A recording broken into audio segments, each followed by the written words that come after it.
Hello అండి. ఈరోజు వీడియోలో దూదలాంటి మెత్తటి బూందీ లడ్డూలు ఎలా చేసుకోవాలో చూపించబోతున్నాను. చాలా టేస్టీగా ఉంటాయి. సింపుల్‌గా కూడా చేసేసుకోవచ్చు. ముందుగా ఒక గిన్నె తీసుకొని అందులోకి జల్లెడ పెట్టేసుకొని, ఒక కప్పు శనగపిండిని జల్లెడ పట్టేసుకొని పెట్టుకోండి. అందులోకి చిటికెడు సోడా ఉప్పు వేసుకొని ఒకసారి బాగా కలిపేసేసి కొంచెం కొంచెం వాటర్ వేసుకుంటూ దోసపిండి కన్సిస్టెన్సీ వచ్చేంత వరకు కలిపేసి పక్కన పెట్టుకోండి. ఒక కళాయి పెట్టేసుకొని అందులోకి డీప్ ఫ్రైకి తగినంత ఆయిల్ వేసుకొని పూసగరిటె తీసుకొని అందులోకి పిండిని వేసుకుంటూ పూసగరిటె ట్యాప్ చేస్తూ పూస చూసుకున్న తర్వాత పూసని కొంచెం మెత్తగా తీసేసుకొని పక్క గిన్నెలోకి వేసేసుకోండి.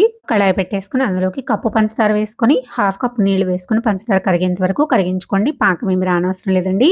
ఇలా చేతికి జిగురు జిగురుగా అంటుకుంటే సరిపోతుంది. ఇప్పుడు ఇందులోకి హాఫ్ టీ స్పూన్ ఇలాచీ పౌడరు, బూందీ అలానే జీడిపప్పుని ఫ్రై చేసి వేసుకొని ఒకసారి బాగా కలిపేసేసి మూత పెట్టేసి 15 నిమిషాలు పక్కన పెట్టుకోండి. 15 నిమిషాల తర్వాత బూందీ ఒకసారి కలిపేసేసి మీకు నచ్చిన సైజులో లడ్డూలు చేసుకొని సర్వ్ చేసుకోండి. నా వీడియో నచ్చితే లైక్ చేసి సబ్స్క్రైబ్ చేసుకోండి. Thanks for watching.